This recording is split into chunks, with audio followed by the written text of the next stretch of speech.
الفاتحة.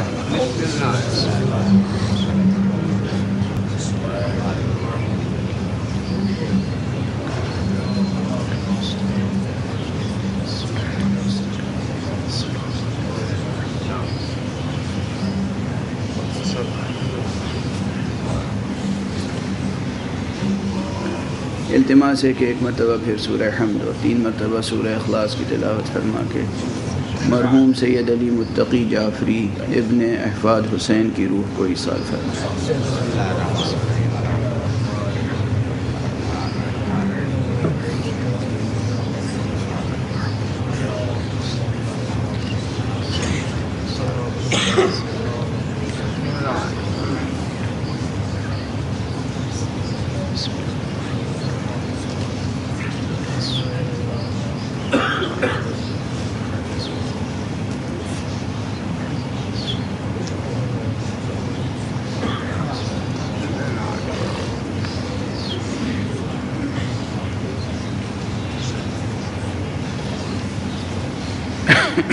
نعرہ صلوات.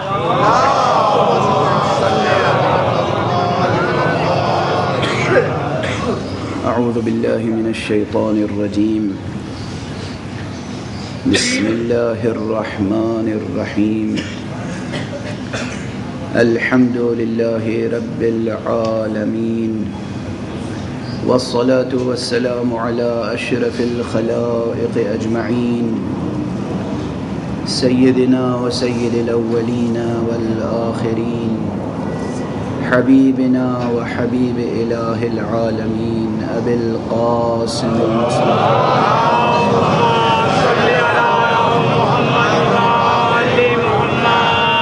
وعلى أهل بيته الطيبين الطاهرين الهداة المهديين المعصومين المظلومين واللعنة الدائمة على أعداء الدين أجمعين. أما بعد فقد قال الله تعالى عز اسمه في محكم كتابه ومتقن خطابه. بسم الله الرحمن الرحيم. نحن قدرنا بينكم الموت وما نحن بمسبوقين على أن نبدل أمثالكم وننشئكم فيما لا تعلمون. صلوات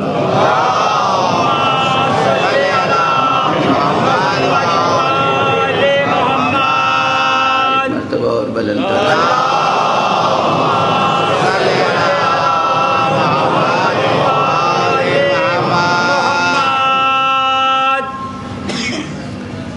قرآن حکیم کے سورہ مبارکہ واقعہ کی یہ آیت کریمہ گزشتہ کئی برسوں سے آج کی اس مجلس میں سرنام کلام رہی ہے، اور اس ضمن میں کچھ باتیں عرض کر چکا ہوں، لیکن ابھی بہت کچھ عرض کرنا باقی ہے. قرآن مجید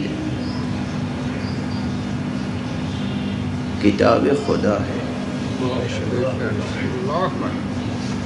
اس ذات لامتناہی کا کلام بھی لامتناہی کا.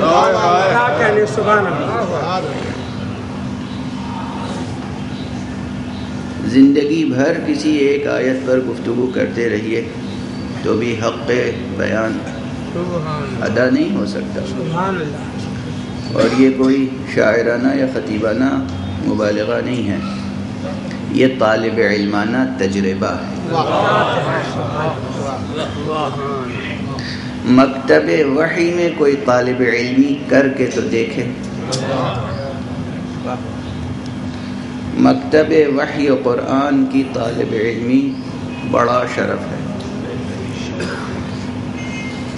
بظاہر ارشاد الہی یہ ہے کہ نحن قدرنا بینکم الموت، ہم نے تمہارے درمیان موت کا ایک نظام مقرر کیا. پہلے میں ترجمہ کرتا آیا ہوں کہ ہم نے تمہارے درمیان موت کی تخم ریزی کی ہے، وہ ترجمہ اپنی جگہ. اس ترجمے کو ذرا واضح تر کرنے کے لیے ان الفاظ کا سہارا لیا کہ ہم نے تمہارے درمیان موت کا ایک نظام قائم کیا ہے. وما نحن بمسبوقین، اور ہم عاجز و درماندہ نہیں ہیں. کس بات سے عاجز و درماندہ نہیں ہیں؟ یہاں پر جو پورے سورہ مبارکہ واقعہ کے سیاق و سباق میں نقطہ پوشیدہ اور عیاں ہے وہ یہ کہ سورہ مبارکہ واقعہ کا موضوع ہے قیامت، موضوع ہے آخرت، قیام قیامت، وقوع قیامت، وقوع آخرت. اس بات کا اعلان کہ قیامت آنے والی حقیقت ہے، اس حقیقت کو کوئی ٹال نہیں سکتا. اذا وقعت الواقعہ، اس واقعے کو کوئی ٹال نہیں سکتا. یہ خطاب ان سے ہے جن کی آنکھوں پہ پردے پڑے ہوئے ہیں. قیامت آنے والی ایک حقیقت ہے، اس حقیقت کو کوئی ٹال نہیں سکتا. یہ ان کے لیے خطاب ہے جن کی آنکھوں پہ پردے پڑے ہوئے ہیں، جن کے سامنے قیامت کھڑی ہوئی ہے. ان سے یہ خطاب نہیں ہے.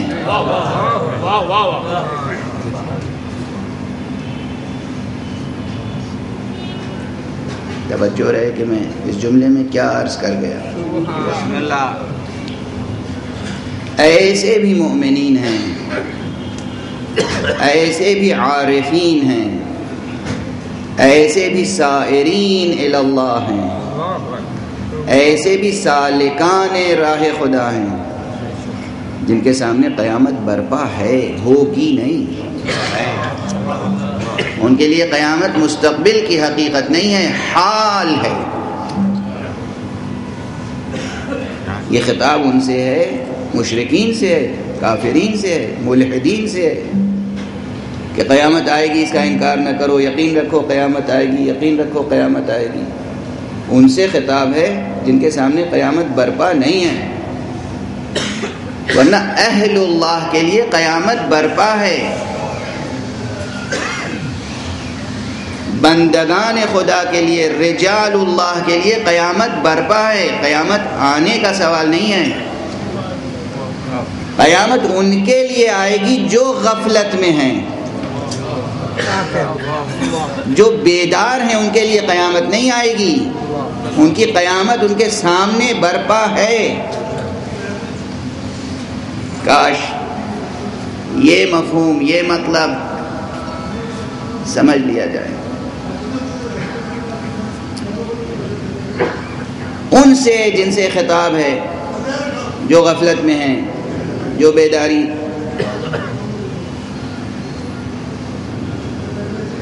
کے محتاج ہیں، ان سے مختلف دلائل کے ذریعے سے قرآن مجید نے گفتگو کی ہے کہ قیامت آئے گی. یہ دلیل ہے، یہ دلیل ہے، یہ دلیل ہے. ان میں ایک دلیل ہے دلیل قدرت.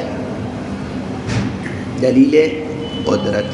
برسوں پہلے مدینۃ العلم میں قیامت و آخرت کے عنوان سے کچھ گفتگویں کی تھیں. میں نے وہاں عرض کیا تھا کہ قرآن مجید میں 14 دلائل آخرت بیان کیے گئے. یعنی یہ 14 دلائل تو وہ ہیں جو ایک طالب علم نے اس میں سے در کو دریافت کر لیے ہیں. ان میں سے ایک دلیل ہے دلیل قدرت. دلیل قدرت یہ ہے کہ آخر تم کیوں قیامت کے منکر ہو؟ کس بنیاد پر؟ کیا اس بنیاد پر کہ خدا قادر نہیں ہے؟ جس نے تمہیں پہلی مرتبہ پیدا کیا اسے دوبارہ پیدا کرنا کیا مشکل ہے؟ خلاصہ دلیل قدرت سادہ سی زبان میں یہ. جب تم کچھ بھی نہ تھے،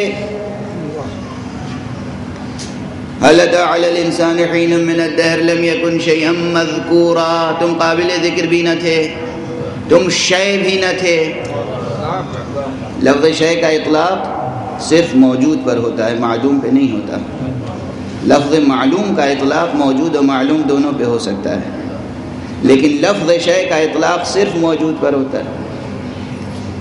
لم یکن شیئا مذکورا، تم کچھ بھی نہ تھے تب اس نے قابل ذکر بنا دیا. اب تو کچھ ہو، جب کچھ ہو تو کچھ سے کچھ بنا دینا تو اس کی قدرت کے لیے کوئی بات ہی نہیں ہے. یہ دلیل قدرت ہے.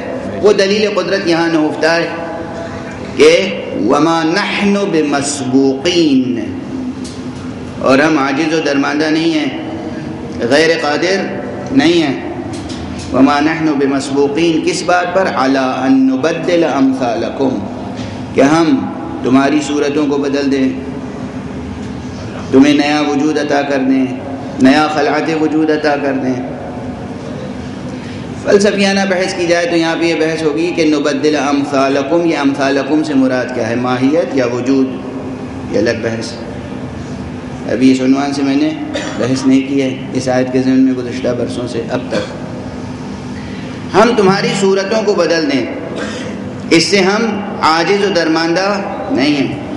علی ان نبدل امثالکم وننشئکم فیما لا تعلمون، اور تمہیں اس عالم میں نشو و نما بخشیں جس عالم کی تمہیں خبر نہیں ہے. اس ٹکڑے پر بھی کما حقہ بحث نہیں. فیما لا تعلمون، جس عالم کی تمہیں خبر نہیں ہے. لا تعلمون کا دو طرح ترجمہ کیا جا سکتا ہے. ایک یہ کہ تمہیں علم نہیں ہے، ایک یہ کہ تمہیں علم نہیں ہو سکتا.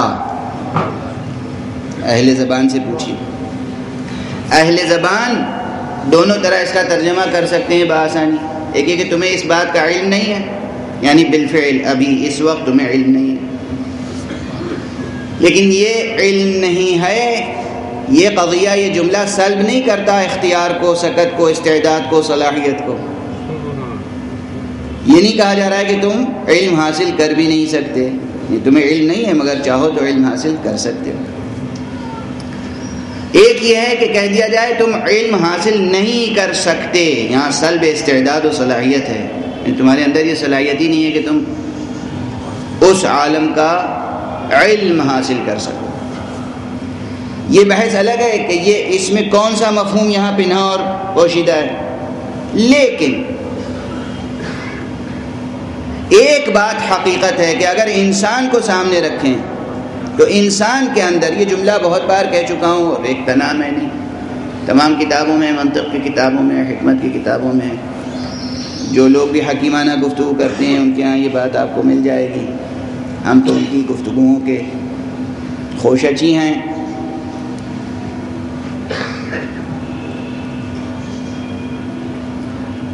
انسان کی حقیقت ہی یہ ہے کہ وہ حیوان ناطق ہے. حیوان ناطق یعنی، یہ جملہ بہت بار کہہ چکا ہوں، کہ جو معلوم حقیقت کے وسیلے سے نامعلوم حقیقت کو معلوم بنا دے. سادہ سی بات. سامنے کی باتوں کو دیکھ کر جو باتیں سامنے کی نہیں ہیں انہیں بھی سمجھ لے. حیوان ناطق کے یہ معنی. انسان کو وہ عقل دی گئی، وہ شعور عطا کیا گیا، وہ فہم، وہ صلاحیت، وہ استعداد، وہ ذہن، وہ ذہانت، وہ قلب، کہ وہ سامنے کی حقیقتوں کو دیکھ کر پوشیدہ حقیقتوں کو درک و دریافت اور کشف کر سکتا ہے. جب انسان کی حقیقت ہی یہ ہے کہ وہ نامعلوم کو معلوم سے بدل سکتا ہے، تو پھر یہ کہنے کے معنی یہ ہوں گے کہ تمہیں علم نہیں ہے کہ کس عالم میں خلق کر سکتا ہوں، مگر اگر تم کوشش کرو تو علم حاصل کر سکتے ہو. سبحان اللہ. یہ مجلسیں انہی کوششوں میں سے ایک کوشش ہے. یہ مجلسیں بھی وسیلہ ہیں.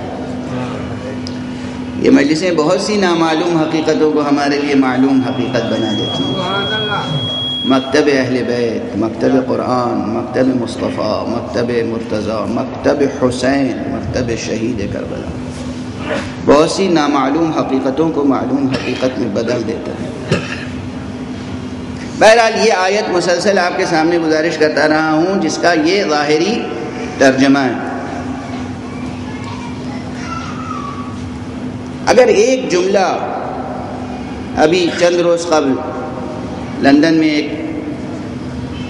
مختصر سے مجمع کے سامنے میں نے کہا تھا، وہ یہاں آپ کے سامنے دہرا رہا ہوں کہ اگر آپ غور فرمائیں، تأمل فرمائیں، اپنی روح کی لطافت کو خود در کو دریافت کریں، اپنے وجود کی لطافت کو، تو آپ یہ محسوس کریں گے کہ زندگی جتنی حسین ہے موت اس سے کہیں زیادہ حسین ہے۔ سبحان اللہ، سبحان اللہ، کیا کہہ، کچھ بھی نہیں ہے موت کے حسن کے سامنے، زندگی کا حسن کچھ بھی نہیں۔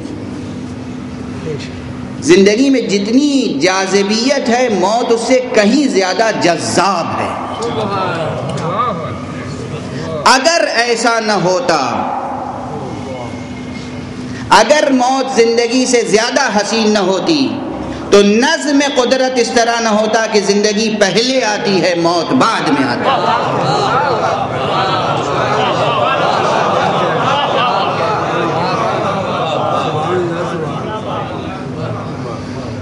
موت کا حسن، موت کا جمال، موت کا جلال، موت کی جذابیت، موت کی کشش، الامان والحفیظ، بس اسے وہ محسوس کرتے ہیں جو بیدار ہیں۔ کسی حسن کو دیکھنے کے لیے بیداری شرط ہے، بیداری شرط ہے۔ کسی حقیقت کو درک کرنے کے لیے بیداری شرط ہے۔ جو بیدار ہیں یعنی ان کی نگاہیں کھلی ہوئی ہیں، یہ آنکھیں بھی کھلی ہوئی ہیں، قلب کی آنکھیں بھی کھلی ہوئی ہیں، جن کی روح بیدار ہے، جن کا ضمیر بیدار ہے، جن کا ذہن بیدار ہے، وہ اس حقیقت کو پوری طرح دیکھتے ہیں کہ موت کا حسن و جمال و جلال زندگی سے کہیں زیادہ ہے۔ موت ہے جس سے پیار کرنا چاہیے، زندگی سے نہیں۔ اسے اس اسپرٹ میں قبول کریں اس جملے کو جس اسپرٹ سے میں کہہ رہا ہوں، اس کے دوسرے ترجمے نہ کیجیے گا۔ موت محبت کرنے کی چیز ہے، وحشت کی چیز نہیں ہے۔ بھلا بتائیے اس چیز سے وحشت ہوگی جو عاشق کو معشوق سے قریب کر دے؟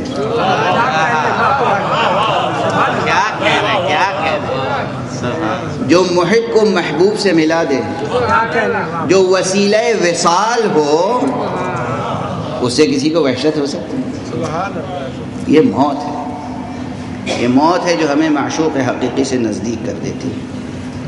یہ موت ہے جو ہمیں محبوب اصلی سے شرف وصال عطا کرتی ہے۔ یہ موت اس عالم تک پہنچاتی ہے۔ یہ جو میں ابھی عرض کر رہا تھا کہ قیامت برپا ہے، ہوگی نہیں،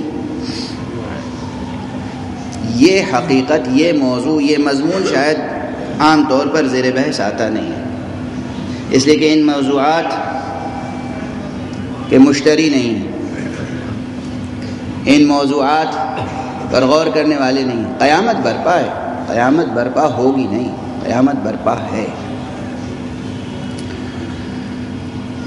جنت وجود رکھتی ہے، جہنم کا وجود آج بھی ہے۔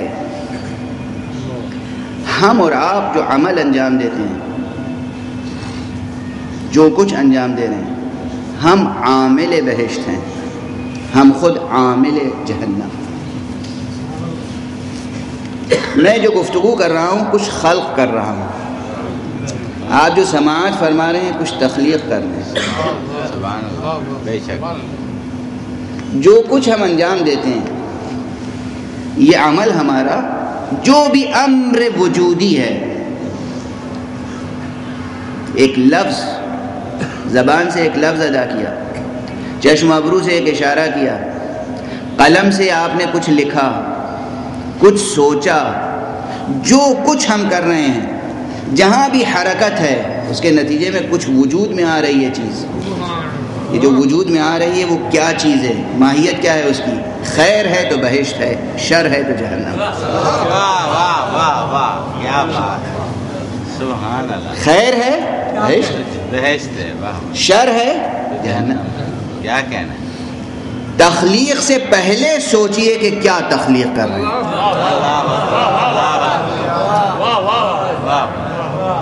قیامت برپا ہے،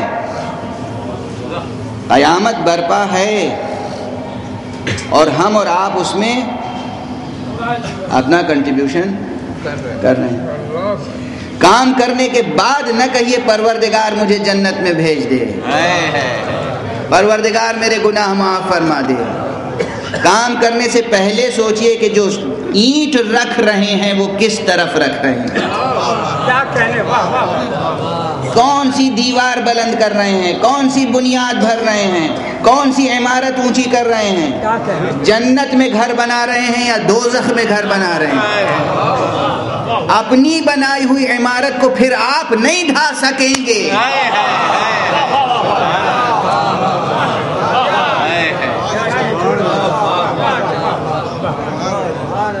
اپنے ہاتھوں سے جو بنا دیا آپ نے، اسے پھر آپ کے اندر اختیار نہیں ہے کہ اسے توڑ سکیں، اسے مٹا سکیں. ہاں کوئی اور ہے.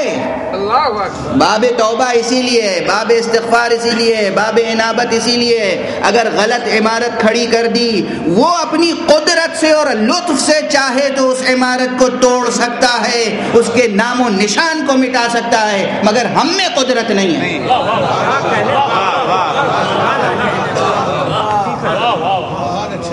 ہم میں قدرت نہیں ہے کہ پھر ہم اسے، کسی کا دل ٹوٹ گیا، کوئی بات کہہ دی آپ نے، ایسی خاطر شکنی ہو گئی. اب آپ کچھ بھی کر لیجئے، ممکن نہیں ہے کہ اس کے خاطر شکنی جو ہے التیام خاطر سے بدل جائے. وہ جو بال آ گیا ہے وہ مٹ جائے. مٹا نہیں سکتے آپ، پوری زندگی نہیں مٹا سکتے، مگر یہ کہ لطف الہی شامل حال ہو جائے. وہ پروردگار اس کے دل میں وہ لطف پیدا کر دے، وہ رأفت پیدا کر دے کہ وہ آپ کی خطا سے درگزر کرے، مٹ جائے وہ داغ. آپ کی تنہا کوشش کافی نہیں ہوگی جب تک کہ لطف الہی شامل حال نہ ہو. توجہ ہے. تو عامل جنت آپ خود، عامل دوزخ آپ خود، ہم خود. یہ توجہ رہے، یہ توجہ رہے کہ قیامت برپا ہے، صرف درمیان میں حجاب ہے، ایک خاص قسم کا حجاب ہے. یہ حجاب برطرف ہونا سب سے بڑا مسئلہ ہے. عام افراد کے لیے یہ حجاب برطرف ہوتا ہے موت کے بعد، لیکن جو عارف ہے اس کے لیے موت خود حجاب ہے. اوروں کے لیے موت رفع حجاب ہے، عارف کے لیے کبھی کبھی موت رفع بعد از رفع ہے، اور کبھی کچھ اور کیفیت ہے. مثلا بہت سے واقعات جو معجزات سنتے ہیں آپ، کرامات سنتے ہیں، یقین نہیں آتا لوگوں کو کہ ہاں یہ صحیح ہے، یہ روایت صحیح ہے، سند درست ہے، عقل و حکمت کی میزان پر کیا درست ہے، کیا یہ ممکن ہے، کیا ایسا ہو سکتا ہے یا ہے. یہ جو سوالات ہوتے ہیں صرف اس بنیاد پر کہ نظام ہستی کو سمجھے نہیں ہیں. مست ہم صرف یہ جو ظاہری نظام نظر آ رہا ہے، یہ زمین، یہ خاکنائے دہر، اس کی جو چیزیں، کچھ چیزیں نظر آ رہی، اسی کو کل کائنات سمجھتے ہیں. ہم مکان میں اسیر ہیں، ہم زمان میں اسیر ہیں، مکانی ہے، زمانی ہے، ہماری مجبوری ہے. مگر اگر ہم اپنے نفس کو اتنا بیدار کر لیں، جو کہ ممکن ہے، اتنی سی بات سمجھ لیں. مکان اور لامکان کی اصطلاح تو سب سننے ہوئے ہیں. مکان جگہ کا نام، مکان ظاہری ترجمہ کا، فلسفیانہ ڈیفینیشن الگ. مکان یہ مکان جو نظر آ رہا ہے. لامکان کسے کہتے ہیں؟ جنت کہاں ہے؟ لامکان ہے. لامکان میں جو مکان ہے اس کا نام جنت ہے. لامکاں میں جو ایک مکان ہے اس کا نام جہنم ہے. یہ لامکاں کہاں ہے؟ اگر کہاں معین ہو جائے تو وہ لامکاں مکان بن جائے. توجہ ہے؟ دھیرے دھیرے ساتھ دے دیجیے جس منزل تک ہم جانا چاہ رہے ہیں. مکان جو محدود ہے، جس کی سرحد معلوم ہے، جو شناختہ شدہ ہے، عقل کے میزان پر صحیح. ضروری نہیں ہے کہ مکان کو ان آنکھوں سے دیکھیں. سائنسی اگر حس ہے، فلسفیانہ اگر شعور بیدار ہے تو مسئلہ بہت آسان ہے. اور بحمد اللہ 21ویں صدی میں ہم قدم رکھ چکے ہیں. رفتہ رفتہ انسان، عام انسان کی ذہانت بھی بہت ترقی کرتی جا رہی ہے. فلسفی سائنسداں ہونا الگ بات ہے، عام انسان کا شعور بھی بیدار سے بیدار تر ہوتا جا رہا ہے، بشرطے کہ وہ اپنے سوء اختیار سے غفلت میں نہ پڑا رہے. شرط یہ ہے کہ خود انسان غفلت میں نہ پڑا رہے، ورنہ انسان کی ذہانت بڑھتی چلی جا رہی ہے، قہری طور پر بڑھ رہی ہے. کچھ دنیاوی اسباب ہیں، کچھ اخروی اسباب ہیں. آخر بعثت ختم نبوت کو 1400 برس گزر گئے، اب بھی ذہانت میں ارتقا نہ آئے گی تو کب آئے گی؟ اب بھی ترقی نہ پیدا ہوگی تو کب ترقی پیدا ہوگی؟ اور قیام حضرت قائم عجل اللہ تعالی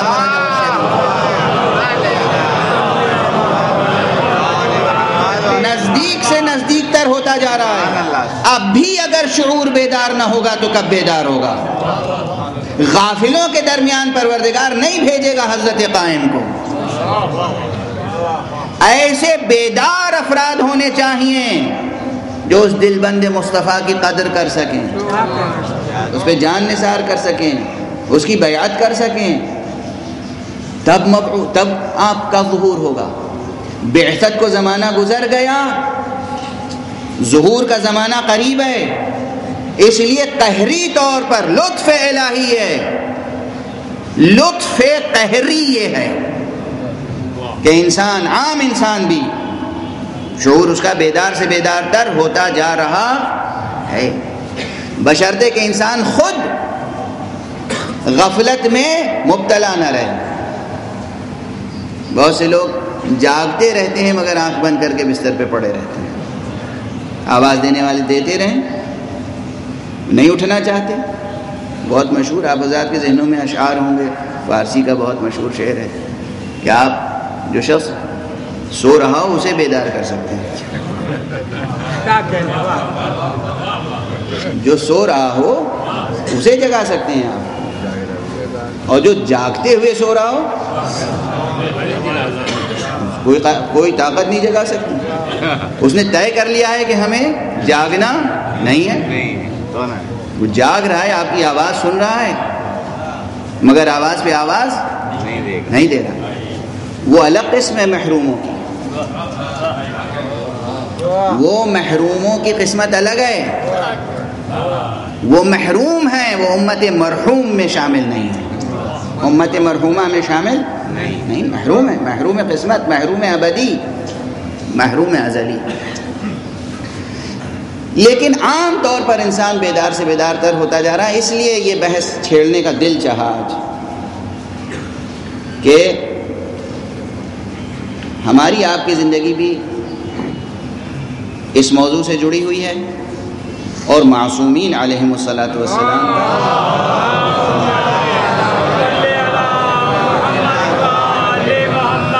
فضائل، مناقب، معجزات، کرامات وہ بھی سمجھ میں آئیں گے. مثلا ایک شخص حاجی علی بغدادی کی روایت یا حکایت مشہور ہے، معروف ہے، مفاتیح الجنان میں موجود ہے. مفاتیح الجنان کا ترجمہ آپ حضرات اردو میں ہو چکا ہے، 2 3 ترجمے آ چکے ہیں، جا کر مطالعہ فرمائیے گا. ایک مومن ہے، وہ اکثر جاتا ہے کاظمین زیارت کے لیے، بغداد سے کاظمین. وہ عام راستے سے جاتا ہے.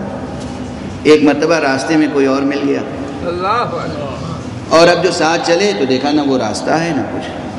سبززار ہے، چمن ہے، پھول ہے، باغ ہے، نہریں ہیں، عجب فضا ہے. جو کبھی دیکھی نہیں تھی کہ بغداد اور کاظمین کے درمیان ایسا کوئی چمن، ایسا کوئی باغ، ایسی کوئی فضا، ایسا کوئی سبززار دیکھا ہی نہیں تھا۔ ساتھ ساتھ گئے، حرم تک پہنچ گئے، حرم میں داخل ہوئے، ساتھی نے کہا کہ زیارت پڑھو، زیارت پڑھی، ایک ایک امام کا نام لے کے زیارت پڑھی،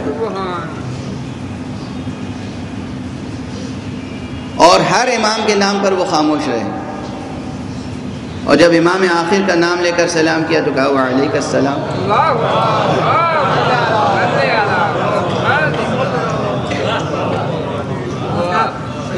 لیکن کبھی کبھی حجاب بھی حجاب لطف ہوتا ہے، اب بھی بیدار نہیں، سبحان اللہ سبحان اللہ، محظوظ ہو رہے ہیں، قرب سے شرف حاصل ہے مصاحبت کا۔ سبحان اللہ، زیارت کر لی، اور اس کے بعد تفصیل ہے، پڑھیے گا جا کر، آج شب پڑھیے گا جا کر۔ سبحان اللہ، اس کے بعد ہوش آیا کہ یہ کیا ہوا، کبھی یہ باغ نہیں دیکھا تھا، کبھی یہ راستہ نہیں دیکھا تھا، کبھی یہ سبززار نہیں دیکھا تھا، کبھی یہ نہریں نہیں دیکھی تھیں، کبھی ایسا واقعہ نہیں ہوا تھا، اور ہائے افسوس اب یاد آ رہا ہے اس وقت انہوں نے وعلیکم السلام کہا تھا۔ یہ کیا ہے؟ اسی مکان اور لامکان کے رشتے کو یہاں دریافت کیجیے۔ سبحان اللہ، توجہ ہے، سبحان اللہ، بہشت ہے موجود، نگاہوں پر پردہ پڑا ہوا ہے، بس اگر اس کی چشم کرم ہو جائے، ادھر سے اذن حاصل ہو جائے، پردہ برطرف، بہشت سامنے،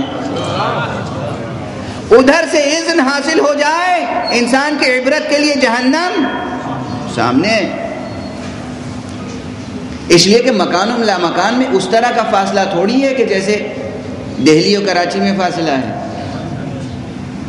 جیسے کراچی اور لندن میں فاصلہ ہے، یہ فاصلے مکانی فاصلے ہیں، مکان و لامکان کے درمیان کوئی فاصلہ نہیں ہے۔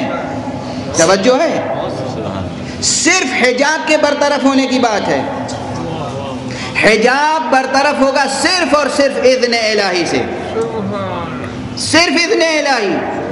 اذن الہی کا مستحق وہ ہوگا، دو طرح سے اذن الہی شامل حال ہوتا ہے، یا انسان نیکوکار ہو، انسان کی نیکیوں سے لطف الہی شامل حال ہو، اور اس کی نگاہ برزخی باز ہو جائے، نگاہ باطنی باز ہو جائے، یا انسان ایسا شقی ہو کہ اتمام حجت کی خاطر نگاہ کھول دی جائے، نگاہ باز کر دی جائے۔ لیکن وہ جس کی شقاوت کی خاطر اسے دکھایا جائے گا جہنم، اس کی مغفرت الامان والحفاظ، اس کی مغفرت کی توقع اور امید نہ رکھے۔ توجہ ہے، آج قائم ہے، آج قیامت برپا ہے، جنت موجود ہے، جہنم موجود ہے، صرف اپنے اندر اس صلاحیت کو، اس استعداد کو، اپنے وجود کو، اپنی شخصیت کو اتنا بلند کرنے کی ضرورت ہے کہ انسان پر لطف الہی ہو جائے، اذن حاصل ہو جائے، بس۔ وَأَمَّا مَنْ خَافَ مَقَامَ رَبِّهِ وَنَهَى النَّفْسَ عَنِ الْهَوَىٰ فَإِنَّ الْجَنَّةَ هِيَ الْمَأْوَىٰ۔ اور جو لوگ مقام رب سے خائف ہوتے ہیں اور اپنے نفس کو منہیات سے، منکرات سے بچاتے ہیں، ان کا ٹھکانہ بہشت ہے، اس میں کسی شک و شبہے کی گنجائش نہیں، بہشت ہے، ٹھکانہ بہشت ہے، اور بہشت آج موجود ہے، کل خلق نہیں ہوگی، آج موجود ہے، اس خلق میں ہم آپ شریک ہیں۔ یہ چیز انبیاء نے، اولیاء نے، اوصیاء نے، ائمہ نے بار بار معجزات و کرامات کے ذریعے سے دکھایا، سمجھایا، بار بار۔ اور اسی لیے اب یہ ایک نظام ہے، کیا؟ نحن قدرنا بینکم الموت، ہم نے موت کا ایک نظام مقرر کیا۔ نظام مقرر کرنے کے معنی یہ ہے کہ اس لمحے سے پہلے تمہیں بہرحال اس دنیا میں رہنا ہے، اس دنیا میں رہنا، یہ نظام ہے ہمارا، یہ ایک نظام ہے۔ اور یہاں جب رہو گے تو نگاہوں پہ پردہ پڑا رہے گا عموماً. یہ عمومی نظام ہے. ہر نظام میں ایکسیپشن ہوتا ہے, ہر نظام میں استثناء ہوتا ہے. کوئی نظام, کوئی اصول ایسا نہیں ہے کہ جس میں استثناء یا ایکسیپشن نہ ہو. یہ نظام ہے کہ جب تک ہماری طرف سے موت نہیں آئے گی تمہیں یہاں رہنا ہے. یہ نظام ہے کہ جب تک تم یہاں رہو گے نگاہوں پہ پردہ پڑا رہے گا. لیکن اس نظام میں اگر کوئی صاحب نظام ہو اور وہ چاہے پروردگار کی طرف سے کسی کے لیے استثنائی طور پر, مستثنا طور پر کہ نہیں نظام تو یہ ہے کہ یہاں سب کی نگاہوں پہ پردہ پڑا رہے گا, مگر کچھ ایسے ہیں کہ ان کو وہ مناظر اسی دنیا میں دکھائے جا سکتے ہیں تو وہ متمتع ہوں گے. ایسے ہی معصومین کے پاس جب لوگ آتے ہیں, معصومین کی مصاحبت جب ہوتی ہے, معیت جب ہوتی ہے, یہ مصاحبت اور معیت, مصاحبت یعنی ساتھ رہنا, معیت یعنی ساتھ رہنا, یہ مصاحبت اور معیت وہ صلاحیت پیدا کر دیتی ہے اگر تمام استعداد کے ساتھ ہو کہ انسان مستحق ہوتا ہے لطف الہی کا. نبی, امام, معصوم وہ مناظر دکھا دیتے ہیں, عام حالات میں بھی دکھا دیتے ہیں, خاص حالات میں بھی دکھا دیتے ہیں, لیکن معیت شرط ہے. اب یہاں پر ٹھہر کر ایک جملہ اور عرض کرتا ہوں. معیت ہی تو شرط ہے, معیت یعنی ساتھ رہنا. آپ میں سے کوئی یہ نہ کہے کہ آج تو کوئی ہے نہیں, ہم کس کے ساتھ رہیں.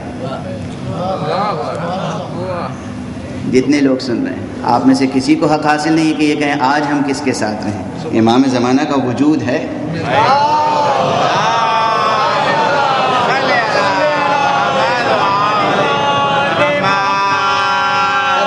یہاں بھی بحث کو دو سطحوں پہ, ایک جملے میں دو سطحوں پہ بحث کو لے کے جائیں. ایک یہ کہ امام زمانہ علیہ الصلوۃ والسلام کا وجود تو ہے ہی ہے, بے شک وہ ہمارے زمانے کے امام, ہمیں ان کی معیت و مصاحبت نصیب ہے. بے شک لطف الہی ہے کہ اس نے ہمیں بغیر امام کے نہیں چھوڑا. بے شک مگر اب ہمارے اندر یہ ہونا چاہیے کہ ان کی مصاحبت کے آداب کا خیال رکھیں, ان کی معیت کے آداب کا خیال رکھیں. آپ کسی عالم دین کے ساتھ ہوتے ہیں تھوڑی دیر تو کم سے کم خیال رکھتے ہیں کہ اس عالم دین کے محضر میں بیٹھ کے غیبت نہ کریں, کم سے کم ان کے سامنے سگریٹ نہ پئیں, کم سے کم ان کے سامنے لغو باتیں نہ کریں. کتنا احساس ہوتا ہے. اگر امام زمانہ علیہ الصلوۃ والسلام کے وجود پر یقین ہے اور شرف صحبت و معیت حاصل کرنا ہے تو آداب معیت کا خیال رکھنا پڑے گا.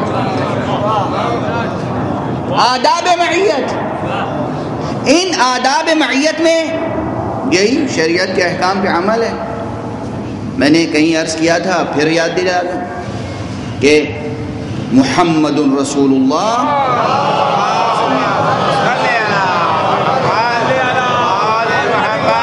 آیت قرآنی پڑھ رہا ہوں, آیت قرآنی کی طرف اشارہ کر رہا ہوں, آیت قرآنی کی طرف اشارہ کر رہا ہوں. سورہ مبارک فتح کی آخری آیت, محمد رسول اللہ والذین معہ, معیت.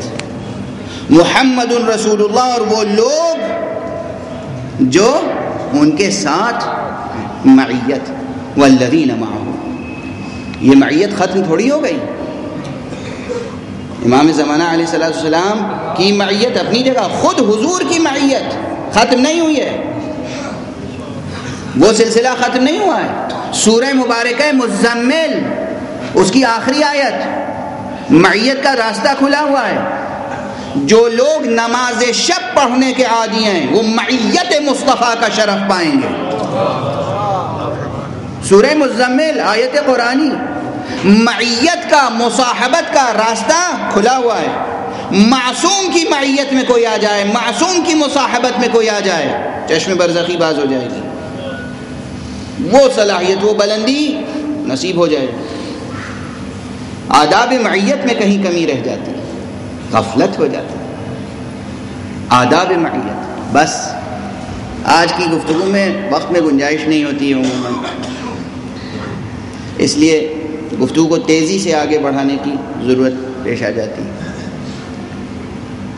ہم اور آپ اگر آداب مصاحبت، آداب معیت کا خیال رکھیں تو چشم بازغی باز ہو سکتی ہے، اس استثناء سے فائدہ اٹھا سکتے ہیں، اس ایکسیپشن سے فائدہ اٹھا سکتے ہیں جو پروردگار عالم نے ایک ایکسیپشن کا قانون بھی بنایا ہے کہ اس دنیا میں جب تک رہو گے جنت ان آنکھوں سے نظر نہیں آئے گی، مگر اگر میرا کوئی مصطفیٰ بندہ چاہے دکھا سکتا ہے، کوئی مرتضیٰ بندہ چاہے دکھا سکتا ہے۔ دیکھ سکتے ہو، تم مصلی پہ بیٹھ کے دیکھ سکتے ہو، ماضی دیکھ سکتے ہو، مستقبل دیکھ سکتے ہو، اپنی موت کے بعد اپنے آپ کو دیکھ سکتے ہو، موت کے بعد تم کیا ہو، موت کے بعد کیا ہو، اور پھر اس عالم کو بھی درک کر سکتے ہو کہ جس عالم کے لیے ابھی کہا جا رہا ہے کہ فیما لا تعلمون وَنُنشِئَكُمْ فِيمَا لَا تَعْلَمُونَ، ہم اس عالم میں تمہیں وجود عطا کریں گے جس عالم کا تمہیں علم نہیں ہے، یعنی بالفعل نہیں ہے، اس وقت نہیں ہے، چونکہ آج چاند نہیں ہوا اس لیے کل بھی یہ گفتگو جاری رہے گی، اور بعض مطالب میں نے اسی لیے روک لیا، آپ کے سامنے نہیں کہے کہ وہ کل کی گفتگو میں عرض کروں گا، کل یہ موضوع تمام کر دوں گا، پہلی محرم سے انشاءاللہ دوسرے موضوع پر گفتگو ہوگی، اور وہ موضوع ہے عادل اجتماعی کے تقاضے اور اسلام۔ انشاءاللہ اسی عنوان پر گفتگو ہوگی، عادل اجتماعی کے تقاضے اور اسلام۔ 10 دنوں تک 9 دنوں تک انشاءاللہ یہ گفتگو رہے گی، لیکن آج جو سوالات اٹھائے ہیں، آج جو بحثیں چھیڑی ہیں، کل وہ بحثیں انشاءاللہ کسی حد تک مکمل کرنے کی کوشش کروں گا کہ قیامت برپا ہے، جنت موجود ہے، دوزخ موجود ہے، ہم اور آپ اسے دیکھ سکتے ہیں اور اپنی پسند کا نقشہ بنا سکتے ہیں۔ سبحان اللہ، ایسا مکان چاہیے جنت میں، کتنا بڑا مکان چاہیے جنت میں، اختیار دیا گیا ہے، اختیار دیا گیا ہے۔ یہ جملہ تو اب میرا بہت مشہور ہو چکا ہے، آپ حضرات کے ذہنوں میں ہوگا۔ اس خالق متعال نے ہمیں اور آپ کو پورے اختیار کے ساتھ پیدا کیا ہے، اور کوئی فیصلہ ہمارے حق میں نہیں کرتا جب تک کہ ہم سے پوچھ نہیں لیتا۔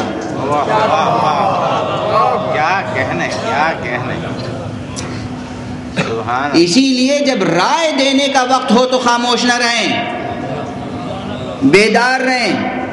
رائے دینے کا وقت، سب سے اہم وقت کون سا ہے؟ سال بھر کی قسمت کب لکھی جاتی ہے؟ شب قدر۔ وہ خدا مالک و مختار ہے، جب چاہے قسمت لکھ دے۔ اس نے اعلان کیوں کیا کہ اس رات ہم قسمت لکھیں گے، اور اعلان کر کے یہ کیوں کہا بیدار رہو، دعا کرو؟ اسی لیے تو کہ ہم جو کچھ لکھنے جا رہے ہیں، تم اپنی پسند کا بھی اظہار کر دو کہ تم کیا بننا چاہتے ہو۔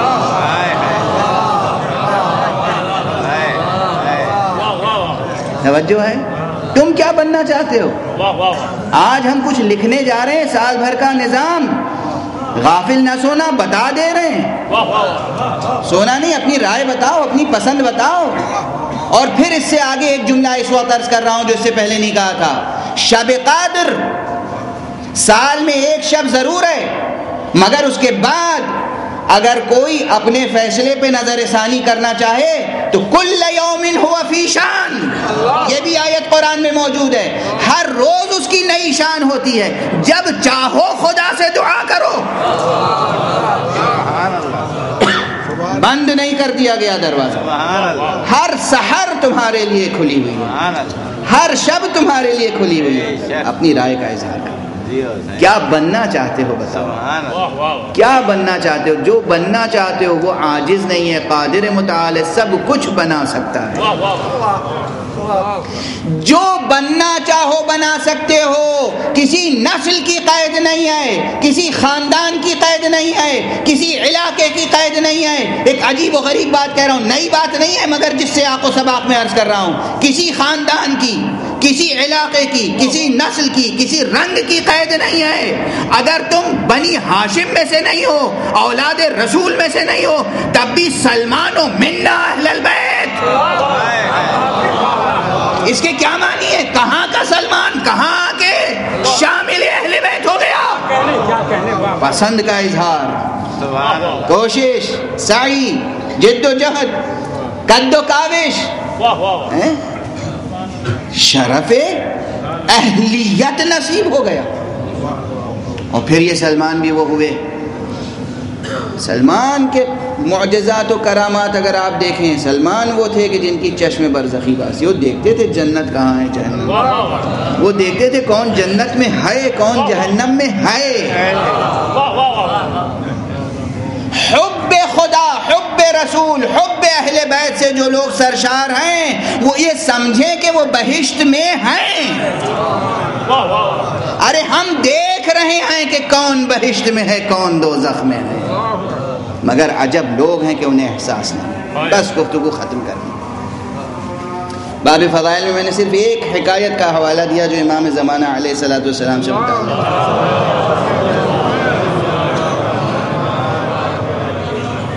حاجی علی بغدادی کا واقعہ پھر کہہ رہا ہوں، جا کر دیکھیے گا، یہ مطالعہ کیجیے گا، اردو میں موجود ہے، مفاتیح الجنان. وہ باب فضائل میں تھا، باب مصائب میں یہ روایت موجود ہے. شب عاشور امام حسین علیہ الصلوۃ والسلام نے فرمایا کہ میں نے اپنی بیعت تمہاری گردنوں سے اٹھا لی، آزاد ہو، جس کا دل چاہے چلا جائے. کتب مقاتل میں یہ روایت دو مقام پر ہے. کربلا سے پہلے بھی ایک موقع بعض مورخین نے ذکر کیا ہے جہاں امام نے فرمایا کہ ہم نے بیعت اٹھا لی، آزاد ہوتا ہے. اور ایک موقع شب عاشور کا، جب امام نے کہا کہ کل ہمارے لیے موت ہے، کل شہادت ہے. کوئی یہ خیال نہ رکھے، یہ گمان نہ رکھے کہ کل ہمیں ظاہری طور پر فتح اور کامیابی نصیب ہوگی. کل ہم قتل کیے جائیں گے، شہید کیے جائیں گے، ہمارے خیمے جلائے جائیں گے. کل ہمارا 6 مہینے کا شیرخوار بچہ بھی تیر سے شعبہ کا شکار ہوگا. تم میں سے جو جانا چاہتا ہے چلا جائے. اس شب کو غنیمت سمجھے.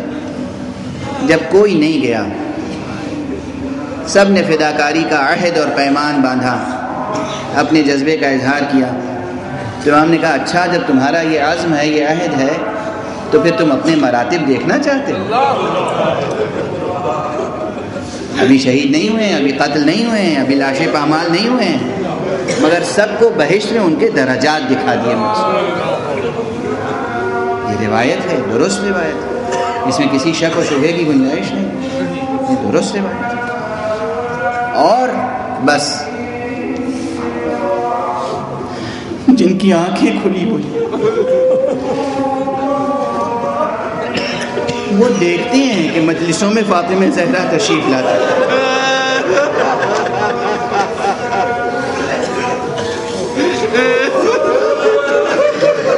جن کی آنکھیں بیدار ہیں وہ دیکھتے ہیں، وہ دیکھتے ہیں کہ فاطمہ زہرا تشریف لائی اور کہہ رہی ہیں میرے بیٹے کے ماتم کا خوب اہتمام کرو.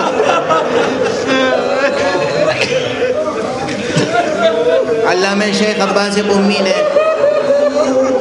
پروردگار انہیں ان کے مراتب کو بلند فرمائے. مفاتیح الجنان بھی انہی کی کتاب ہے اور منتہی الاعمال بھی انہی کی کتاب ہے. کتاب شریف منتہی الاعمال 14 معصومین کے حالات میں، اس کتاب میں جو فضل امام حسین سے متعلق ہے اس میں یہ مبشرہ نومیہ یعنی خواب کے عالم میں یہ بشارت نقل فرمائی ہے جناب شیخ عباس قمی نے. اور یہ مبشرہ نومیہ، یہ رویائے صادقہ جسے نصیب ہوا اس خوش نصیب کا نام ہے میرزا یحییٰ ابہری. میرزا یحییٰ ابہری کہتے ہیں کہ ایک مرتبہ خواب میں میں نے دیکھا کہ حرم امام حسین میں، صحن امام حسین میں علامہ مجلسی درس کہہ رہے ہیں، علامہ مجلسی مجلس پڑھ رہے ہیں. پہلے مطالب بیان کیے، جو کچھ بھی مطالب بیان کرنے تھے، درس کا سلسلہ ختم ہوا، اور آخر میں جیسے ہی گویا ہماری اصطلاح میں ربط مصائب دے کر مصائب بیان کرنا چاہا علامہ مجلسی نے، تو مرزا یحییٰ ابہری کہتے ہیں کہ میں نے دیکھا ایک شخص آیا، ایک جوان آیا، ایک خوشرو آیا، اور اس نے کہا کہ مجلسی فاطمہ زہرا تشریف لائیں۔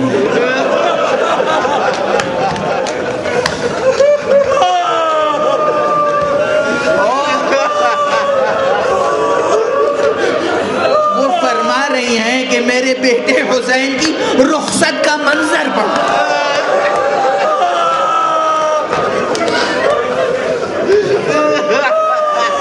آج کی مجلس میں اے مجلسی، آج کی مجلس میں میرا بیٹا کیسے رخصت ہوا تھا وہ منظر پڑھو۔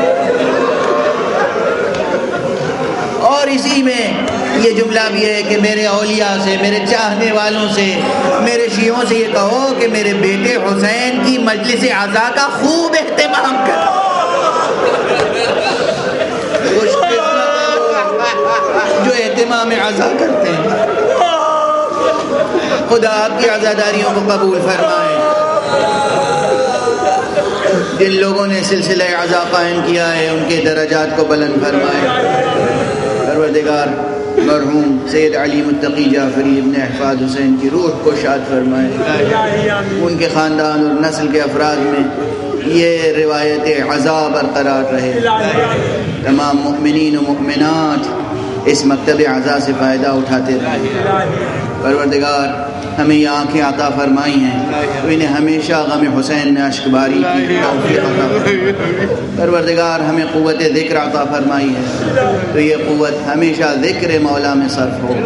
پروردگار ملت اسلامیہ کو تہذیب آل محمد کے سانچے میں ڈھال دے۔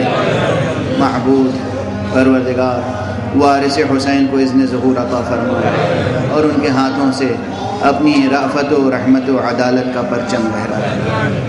ایک مرتبہ پھر سورہ حمد کی تلاوت فرما کر مرحوم سید علی متقی جعفری ابن سید احفاد حسین کی روح کو شاد